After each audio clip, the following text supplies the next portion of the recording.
Hello அஸ்ஸலாமு அலைக்கும் friends. Shahana cooking சேனல்லேருந்து நான் பேசுகிறேன். வீடியோக்குள்ளே போகிறதுக்குனால ஷஹானா குக்கிங் சேனலை மறக்காமல் சப்ஸ்கிரைப் பண்ணிவிட்டு பெல் ஐக்கானை கிளிக் பண்ணிக்கோங்க. இப்போ வாங்க நம்ம வீடியோக்குள்ளே போகலாம்.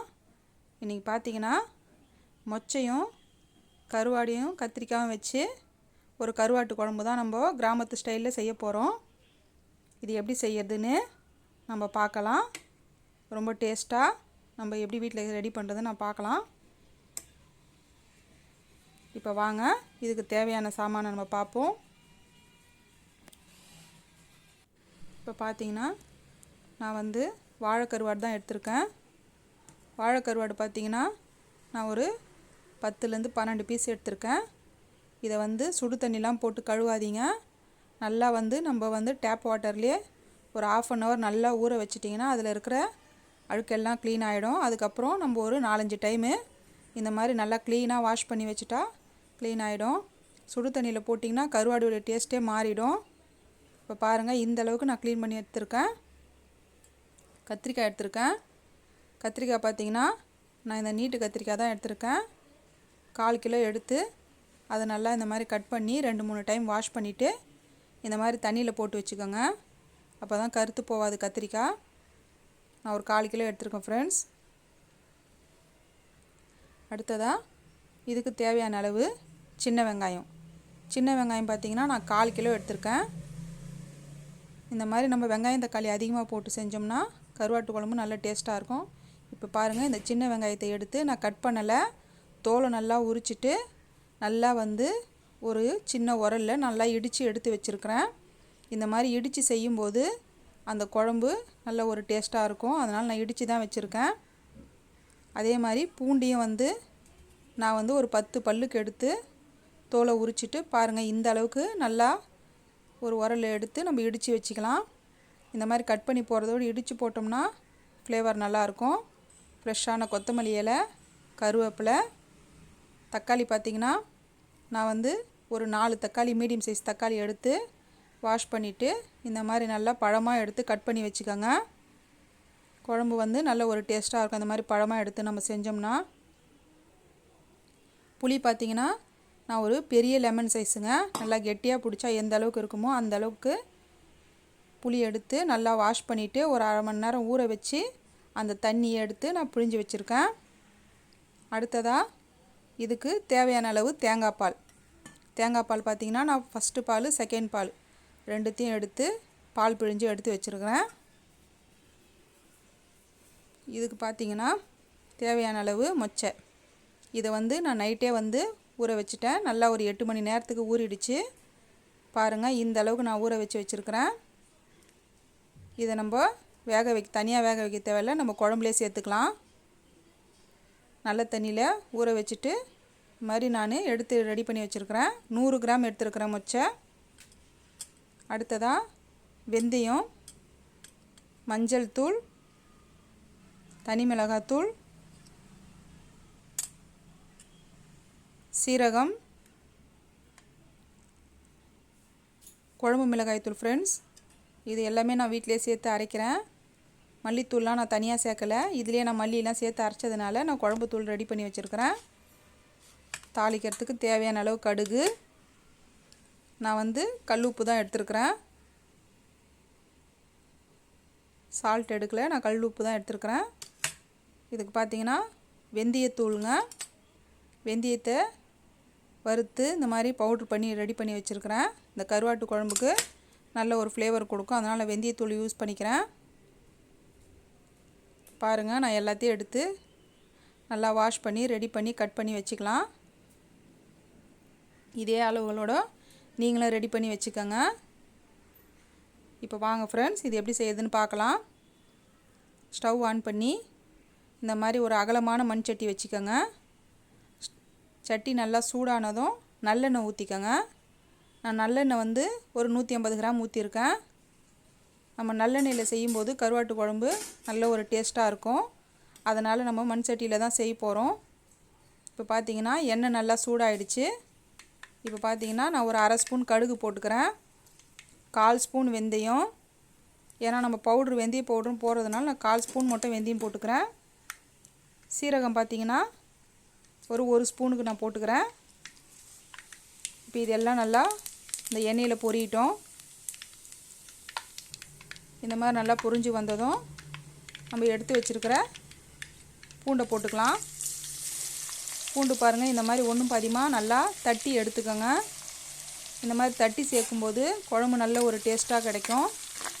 நம்ம கட் பண்ணி போடுறதுக்கு பதிலாக இந்த மாதிரி தட்டி போடுங்க. தோலை உரிச்சிட்டு தட்டிக்கோங்க. இப்போ இந்த பூண்டு நல்லா கொஞ்சம் வதங்கட்டும். அடுத்ததாக பார்த்தீங்கன்னா சின்ன வெங்காயம் சின்ன வெங்காயத்தையும் எடுத்து நான் தட்டி தான் எடுத்துருக்கிறேன். உரலில் ஒன்றும் பாதியமாக இந்த மாதிரி தட்டி எடுத்துக்கோங்க. அது ரொம்ப டேஸ்ட்டாக இருக்கும். இந்த மாதிரி கருவாட்டு குழம்புக்கு இந்த மாதிரி தட்டி போட்டோம்னா, நான் 1/4 கிலோ வெங்காயம் எடுத்துருக்கிறேன், சின்ன வெங்காயம். அந்த 1/4 கிலோ வெங்காயத்தை எல்லாத்தையுமே நம்ம சேர்த்துக்கலாம். இப்போ பாருங்கள் ஃப்ரெண்ட்ஸ், நான் வெங்காயத்தை எல்லாத்தையும் போட்டுட்டேன். இப்போ இது எல்லாத்தையும் சேர்த்து நம்ம நல்லா வதக்கிக்கலாம். இப்போ தேவையான அளவு நம்ம உப்பு தேவைன்னா உப்பு போட்டுக்கலாம். இப்போ பாருங்கள், இந்த அளவுக்கு நான் வதக்கியிருக்கிறேன். இது ஏற்கனவே நம்ம நல்லா தட்டி வச்சுருக்கிறதுனால சீக்கிரம் வதங்கிடும். பூண்டு வெங்காயம்லாம் கல் உப்பு தான் நான் யூஸ் பண்ணுறேன். கல் உப்பு பார்த்திங்கன்னா கருவாட்டில் வேறு உப்பு இருக்கும். நான் கருவாடை நல்லா நீட்டாக கழுவுனதுனால அந்தளவுக்கு உப்பு இல்லை. நான் ஏற்கனவே யூஸ் பண்ணி பார்த்துட்டேன். அதனால் உப்பு நான் இப்போ போட்டுக்கிறேன். உங்களுக்கு முதல்லே நீங்கள் கொஞ்சம் கம்மியாக போட்டுட்டு அதுக்கப்புறம் எப்படி உப்பு இருக்குதுன்னு பார்த்துட்டு நீங்கள் லாஸ்ட்டில் நீங்கள் உப்பு சேர்த்துக்கோங்க. இப்போ நான் 1 ஸ்பூன் கல் உப்பு போட்டுட்டு தேவையான அளவு தக்காளி 4 தக்காளி கட் பண்ணி வச்சுருந்தேன். அந்த தக்காளி பழத்தை நம்ம போட்டுக்கலாம். போட்டுட்டு அடியை நல்லா சேர்த்து தக்காளி நல்லா வதங்கணுங்க. அந்த மாதிரி நல்லா வதங்குச்சுனா தான் குழம்பு நல்ல ஒரு டேஸ்ட்டாக இருக்கும். பாருங்கள், இந்த அளவுக்கு இப்போ இருக்குது. நம்ம நல்லா வதக்கிக்கலாம். இன்னும் நல்லா வதங்கட்டும். நம்ம ஒரு மூடி போட்டு மீடியம் ஃப்ளேமில் வச்சு ஒரு 5 நிமிஷம் மூடி வைக்கலாம். இடையில கிளறிக்கங்க, இல்லைன்னா அடி பிடிச்சிரும். இப்போ பாருங்கள், நான் கிளறி ஒரு 5 நிமிஷத்துலேருந்து ஒரு 7 நிமிஷம் வரைக்கும் இந்த மாதிரி நல்லா வெங்காயம் தக்காளியை நம்ம வதக்கிட்டோம். இப்போ பாருங்கள், எந்த அளவுக்கு ஒரு பேஸ்ட் மாதிரி நம்ம எடுத்துகிட்டு வந்துட்டோம். பாருங்கள், இந்த அளவுக்கு இருந்தால் தான் அந்த குழம்பு நல்ல ஒரு டேஸ்ட்டை கொடுக்கும். அதே சமயத்தில் அடி பிடிக்காத அளவுக்கு இந்த மாதிரி நல்லா கிளறிக்கங்க. அடி பிடிக்காத அளவுக்கு செஞ்சால் தான் இந்த குழம்பு நல்லா டேஸ்ட்டாக இருக்கும். இப்போ எடுத்து ஊற வச்சுருந்த 100 கிராம் மொச்சையை நல்லா தண்ணியை வடிகட்டிட்டு அதில் போட்டுக்கோங்க. போட்டுட்டு நல்லா மிக்ஸ் பண்ணி எல்லாத்தையும் நல்லா கிளறி விடுங்க. இந்த மொச்சையை சேர்த்து செய்யும்போது கருவாட்டு குழம்பு நல்ல ஒரு டேஸ்ட்டை கொடுக்கும். கருவாட்டு குழம்புனாலுமே மொச்சை போட்டு தான் செய்வாங்க. அதனால் நான் மொச்சையை சேர்த்துருக்குறேன். உங்களுக்கு 100 கிராம் தேவையில்லைன்னா நீங்கள் ஒரு 50 கிராம் கூட நீங்கள் போட்டுக்கோங்க. நான் 100 கிராம் சேர்த்துக்கிறேன். இப்போ பாருங்கள், இது ஒரு 2 நிமிஷம் மட்டும் நல்லா வதங்கட்டும். இப்போ ஃப்ரெஷ்ஷான கருவேப்பிலை ஒரு கைப்பிடி நான் போட்டுக்கிறேன். அதையும் சேர்த்து நம்ம நல்லா வதக்கிக்கலாம். பாருங்கள் ஃப்ரெண்ட்ஸ், இந்த அளவுக்கு நம்ம நல்லா மீடியம் ஃப்ளேமில் ஸ்டவ்வை வச்சு இதே மாதிரி வதக்கிக்கோங்க. பாருங்கள், இந்த அளவுக்கு மொச்சை நல்லா வதங்கிடுச்சு. ஏற்கனவே நம்ம ஊற வச்சதுனால சீக்கிரம் வெந்துடும். இப்போ தேவையான அளவு குழம்பு மிளகாய்த்தூள் நான் வீட்டிலேயே அரைக்கிற குழம்பு மிளகாய்த்தூள் ஃப்ரெண்ட்ஸ், நான் 2 ஸ்பூன் ஃபுல்லாக போட்டுக்கிறேன். என்னுடைய தூள் காரமாக இருக்கும், நான் 2 ஸ்பூன் போட்டுக்கிறேன். உங்கள் தூள் எப்படி இருக்குமோ அதுக்கு தகுந்த மாதிரி நீங்கள் போட்டுக்கோங்க. மஞ்சள் தூள் பார்த்திங்கன்னா 1 ஸ்பூன் போட்டுக்கிறேன். அடுத்ததாக பார்த்திங்கன்னா தனி மிளகாத்தூள் பார்த்திங்கன்னா நான் ஒரு சின்ன ஸ்பூனுங்க, அதில் ஒரு 3 ஸ்பூன் போட்டுக்கிறேன். பாருங்கள், இந்த அளவு ஸ்பூன் தான், அதில் நான் 3 ஸ்பூன் போட்டுக்கிறேன். உங்களுக்கு எந்த அளவுக்கு தேவையோ அந்த அளவுக்கு நீங்கள் பார்த்து போட்டுக்கோங்க. இப்போ எல்லாத்தையும் சேர்த்து நம்ம நல்லா மிக்ஸ் பண்ணி ஸ்டவ் மீடியம் ஃப்ளேம்லேயே வச்சுக்கோங்க. ஏன்னா மசாலாலாம் போட்டுக்கிறதுனால அடி பிடிக்கும்.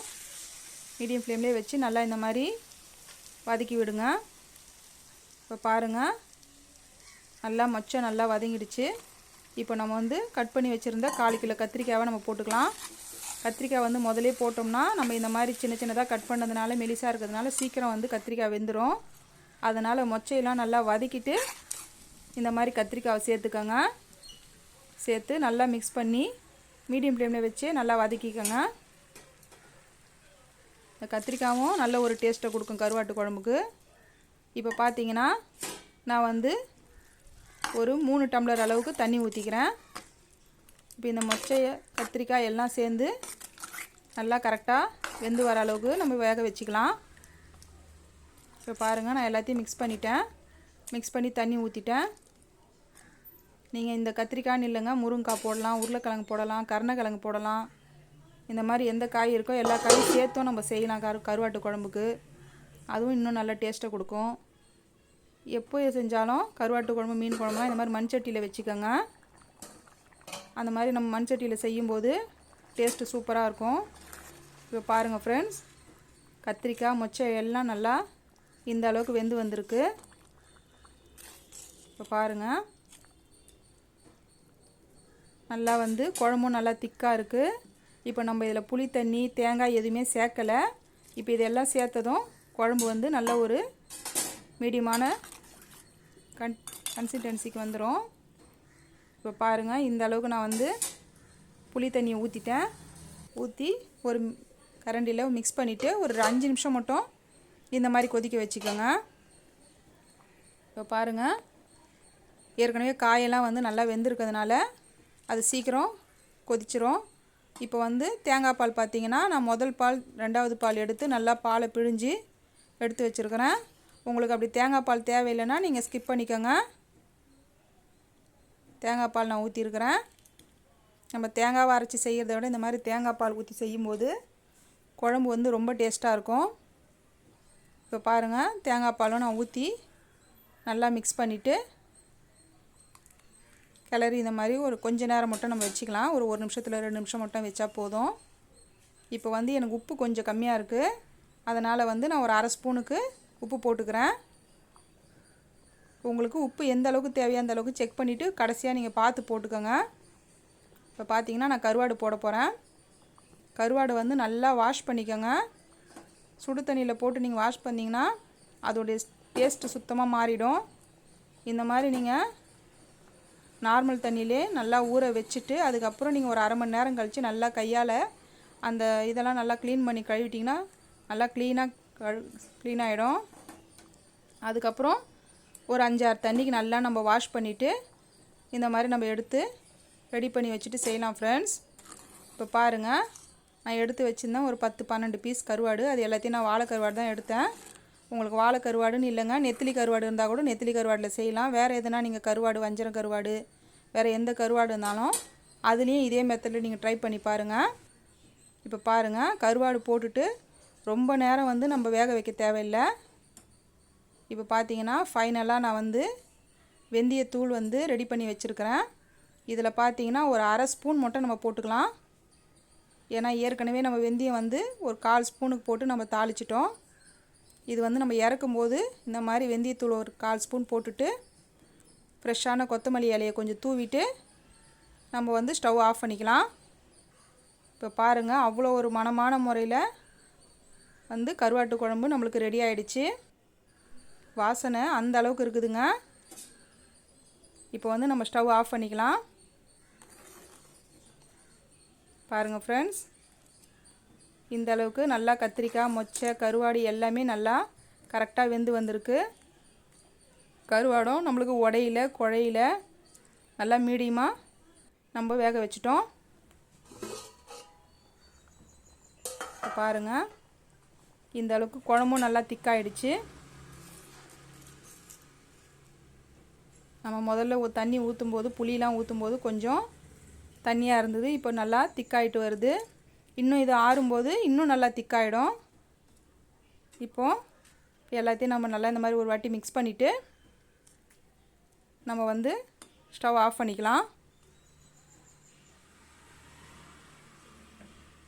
இப்போ ஸ்டவ் ஆஃப் பண்ணிட்டேன் ஃப்ரெண்ட்ஸ். நான் இப்போ பாருங்கள், நான் வேறு ஒரு பாத்திரத்தில் மாற்றிட்டேன். நம்மளுக்கு சுவையான முறையில் கிராமத்து ஸ்டைலில் வாழை கருவாடு குழம்பு ரெடி ஆகிடுச்சு. இதே அளவுகளோடு நீங்களும் வீட்டில் ட்ரை பண்ணி பாருங்கள் ஃப்ரெண்ட்ஸ். ட்ரை பண்ணிவிட்டு கமெண்ட்டில் எப்படி இருக்குன்னு தயவு செஞ்சு சொல்லுங்கள்.